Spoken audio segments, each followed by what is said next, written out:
जय सिया राम। विष्णु भगवान की जय। भक्तों, वैशाख माह को बहुत पवित्र महीना कहा जाता है, इसलिए हमें इस महीने में स्नान दान अवश्य करना चाहिए। अपने गणेश भगवान और गुरुदेव की याद करते हुए हम आज वैशाख माह के 22वें अध्याय का श्रवण करेंगे। 3 लोक 14 भुवन तेरी जय जयकार, हे गणपति गण देवता हर लो दुख अपार। बोलो गणेश भगवान की जय।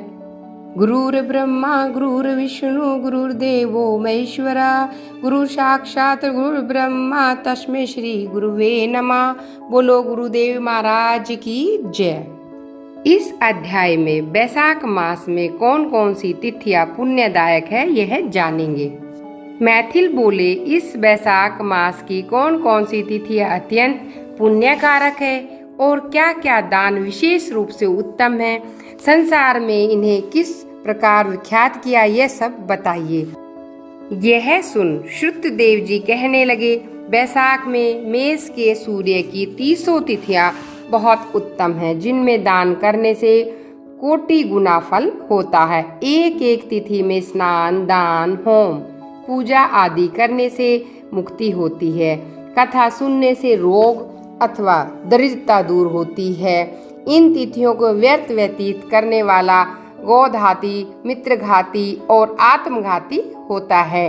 धनी, लंगड़े, अंधे, मनुष्य और बालक आदि सभी को यह वैशाख धर्म अत्यंत सुखपूर्वक साधन के योग्य है। चैत्र के महीने में जब मेष की संक्रांति हो, उस समय पापों को नाश करने वाली अमावस्या कोटि गया तीर्थ करने का फल देती है। पितृेश्वरों के संबंध में एक पुरानी कथा चली आती है, जो नरक और पितरों की है, उसे सुनो। जब पृथ्वी पर सार्वण मनु का राज्य था तथा 30वें कलयुग के अंत में जब संपूर्ण धर्म नष्ट हो गए, उस समय धर्म वर्ण नाम का एक ब्राह्मण हुआ। उसने उसी कलयुग के प्रथम पाद में मनुष्य को पापों से मुक्त और अपने अपने वर्ण धर्मों से हीन देखा। तब एक दिन वह मुनि महात्माओं के अस्त्र यज्ञ के दर्शन के निमित्त पुष्कर क्षेत्र में गया।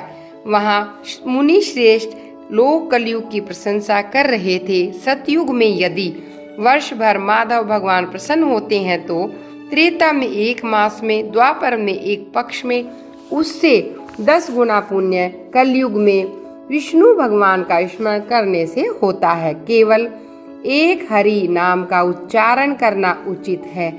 जब यह प्रसंग चल रहा था, तभी नारद मुनि खूब हंसने और उन्मत्त की तरह नाचने लगे। कहने लगे, निसंदेह यह कलयुग बड़ा पुण्य रूप में आया है। कलेश नाश करने वाले इस युग में केशव भगवान स्मरण मात्र से ही प्रसन्न हो जाते हैं, परंतु कलयुग के आगमन में आप लोगों का यहाँ ठहरना उचित नहीं है। आप लोग इस पाखंड में देश को छोड़कर सुखपूर्वक अन्य कहीं जाएं, जहाँ मन प्रसन्न हो विचरण करें। यह वचन सुन व्रतधारी मुनि यज्ञ समाप्त करके वहां से चले गए तथा धर्म वर्ण भी पृथ्वी त्यागने का विचार कर ब्रह्मचर्य व्रत ले जटाधारी साधु की भांति कलयुग के अनाचारों को देखने हेतु चल दिया। उन्होंने देखा कि संपूर्ण मनुष्य जाति घोर पापों में मगन है। ब्राह्मण, शूद्र, सन्यासी पाखंडी हो गए हैं। ब्राह्मण और शूद्र सभी के कर्म एक जैसे तथा सन्यासी पाखंडी हो गए। पत्नी पति में, गुरु शिष्य में, सेवक स्वामी में और पिता पुत्र में परस्पर विरोध रहता है। ब्राह्मण शूद्रवत और गो बकरी के समान हो गए। वेद कहानी मात्र रह गए। सत्य क्रम साधारण हो गए। देवताओं की तरह भूत प्रेत आदि की पूजा होती है। अधर्मी और नीच पूज्य हो गए। साधु महात्माओं का अपमान होने लगा। पापियों का सत्कार और सर्वत्र घोर दुराचार हो रहा है। यह सब देखते घूमते आचार्य युक्त हो वे पितृलोक में गए। वहां पितृगणों को बड़े भयंकर दुखों में अंधकूपों में पड़े हुए त्राही त्राही करते देखा, जहां किसी प्रकार का सहारा नहीं था। उन्हें देखकर वह बहुत विस्मित हुए। दयालु होकर बोले, तुम कौन हो? तुमने ऐसे कौन से घोर दुष्कर्म किए हैं जिनसे तुम यहाँ पड़े हो? तुम किस गोत्र में उत्पन्न हुए हो? तुम्हारा कैसे उद्धार होगा, यह मेरे सामने कहो।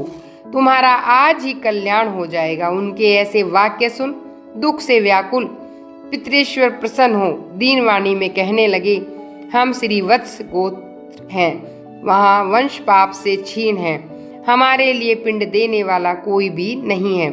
इसी से हम दुरात्मा इस अंधकूप में पड़े हुए हैं।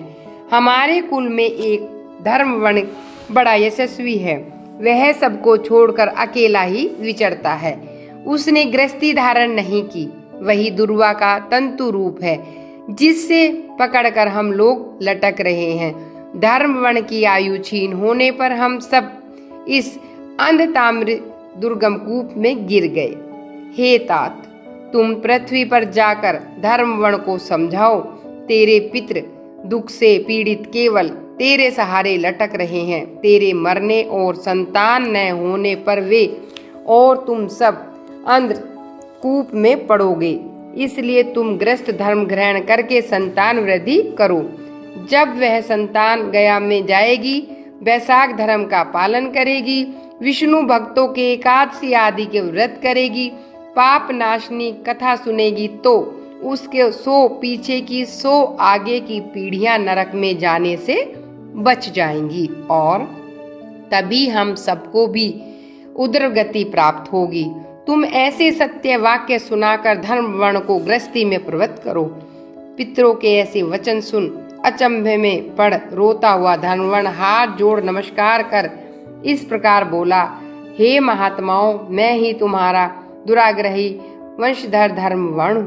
मैंने यज्ञ में महात्मा नारद जी के कहे हुए वचन सुने थे। फिर पृथ्वी पर बहुत से पापी मनुष्यों को देख कुसंगति के डर के मारे दीपांतरों में विचरता रहा। इस समय कलयुग के अंतिम पाद के 3.5 भाग व्यतीत हो गए। मैंने अब तक आपका दुख दूर नहीं किया, परंतु मैं अब आपकी आज्ञा का पालन कर देव ऋषि तथा पितरों का तर्पण कर पूजा आदि करूंगा। आप ऐसा आशीर्वाद दें कि संसारी कर्तव्य करने पर मुझे कलयुग की बाधा ना हो।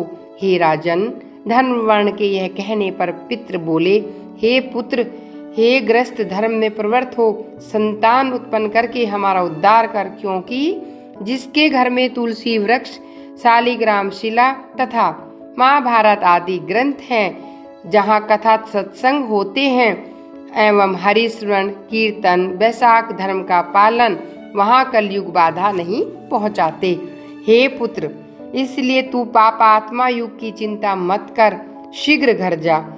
इस व्याध मास में उपकार के लिए मेष की संक्रांति को सभी तिथियों में वैशाख धर्म का पालन कर, जिसके करोड़ों गुने फल मिलते हैं। चैत्र की अमावस्या में पिंडदान श्राद्ध आदि कर जल से भरा घड़ा जिसमें कपूर और अगरू की वासना हो दान कर और सबके उपकार के लिए ग्रस्त बनकर उत्तम संतान प्राप्त कर। पीछे मुनि की व्रति धारण कर सुखपूर्वक दीपों में विचरना। पितरों की ऐसी आज्ञा पा धर्मवर्ण शीघ्र ही पृथ्वी पर आया और चैत्र मास में मेष की संक्रांति के दिन प्रातःकाल स्नान कर देव ऋषि पितरों का तर्पण कर जल का भरा घड़ा दे पाप नाश करने वाला श्राद्ध करके अपने पितृवर्ण को ऐसी मुक्ति दी जिससे वे आगमन से छूट गए। फिर विवाह किया जिससे सुंदर संतान हुई। संसार में इस पाप नाशनी तिथि को प्रख्यात कर स्वयं भी प्रसन्न हो गंधमादन पर्वत पर चला गया। यह मधुमास की अमावस्या भी शुभ है। इसके समान संसार में कोई तिथि न देखी और न सुनी। बोलो विष्णु भगवान की जय।